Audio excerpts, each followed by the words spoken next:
اور وہ لوگ جنہوں نے کفر کیا اور پھر وہ کفر پر ہی مر گئے تو ہرگز نہ قبول کیا جائے گا ان میں سے کسی سے بھی زمین بھر سونا، اگرچہ وہ اپنی نجات کے لیے اس کا معاوضہ دے۔ یعنی اگر کوئی کفر کی حالت میں مر گیا تو پھر وہ فدیے میں بے شک پوری زمین کے برابر سونا بھی دے دے تو اس کو نجات نہیں ملے گی۔ ایسے لوگوں کے لیے عذاب ہے دردناک، اور ان کا کوئی مددگار نہیں ہوگا۔ اچھا، اس آیت کو میں نے اس لیے یہاں پر پڑھا، یہ جی 91 نمبر آیت، اور یہاں ہمارا سپارہ بھی الحمدللہ مکمل ہو جاتا ہے کہ اس آیت کو سمجھنے کی ضرورت ہے۔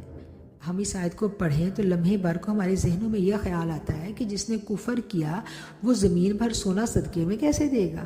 یہ کیسے ممکن ہے کہ اب تو وہ کفر پہ مر گیا ہے تو اب صدقہ خیرات کہاں؟ ہاں، سوال پیدا ہوتا ہے نا۔ تو اس بات کو سمجھنا ہے ہم نے، یہ بڑی ضروری بات ہے۔ ہم اس دنیا میں ہیں، ہمارے پیرالل ایک اور دنیا ہے جس دنیا میں فرشتے بھی ہیں، جنات بھی ہیں، شیاطین بھی ہیں، اور ہمیں اس دنیا کی خبر کہاں سے ملتی ہے؟ اللہ سے ملتی ہے، اللہ کی کتاب سے ملتی ہے۔ رسول اللہ صلی اللہ علیہ وسلم نے ہمیں بتایا اب جب انسان کی موت کا وقت آتا ہے اور سکرات کا ٹائم آ جاتا ہے، موت کی سختیاں شروع ہو جاتی ہیں، موت سے پہلے حجابات اٹھا دیے جاتے ہیں۔ حجابات اٹھا دیے جاتے ہیں کا کیا مطلب ہے؟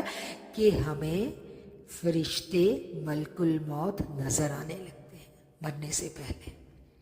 اب وہ وقت ایسا ہے، اس وقت توبہ کا دروازہ بند ہو چکا ہے۔ ہاں، وہ دنیا ہمیں جو ہی دکھائی دیتی ہے انسان کہتا ہے یہ تو وہی باتیں ہیں جس سے مجھے ڈرایا گیا تھا۔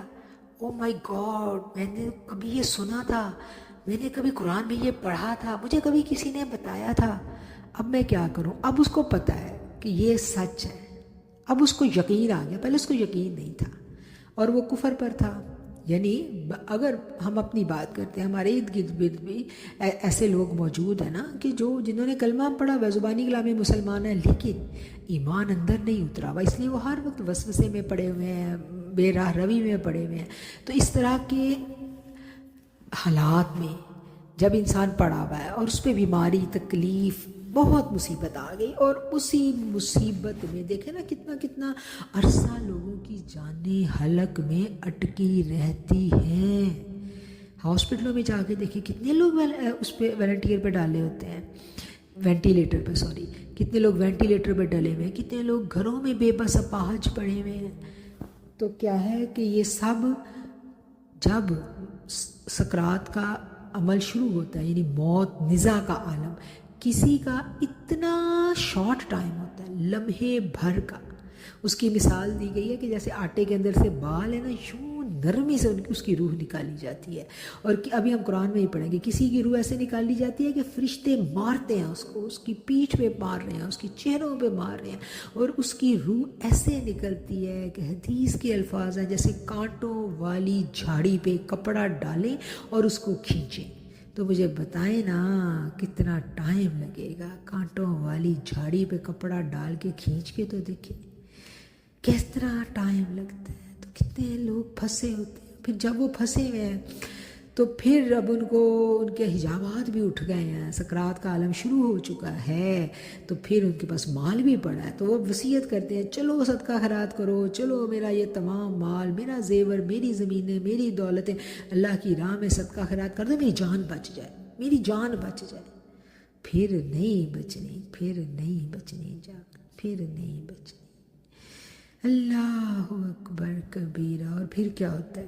پھر کبھی کبھی آپ مر گئے ہو، اب آپ کی اولاد ہدایت پہ ہے، والدین بے راہ روی پہ مر گئے، اب اولاد کو بڑا دکھ ہے، بڑی تکلیف ہے، اور والدین مرتد ہو گئے۔ آج کتنے لوگ مرتد ہو رہے ہیں؟ مرتد کی کیا سزا ہے؟ مرتد کی سزا موت ہے۔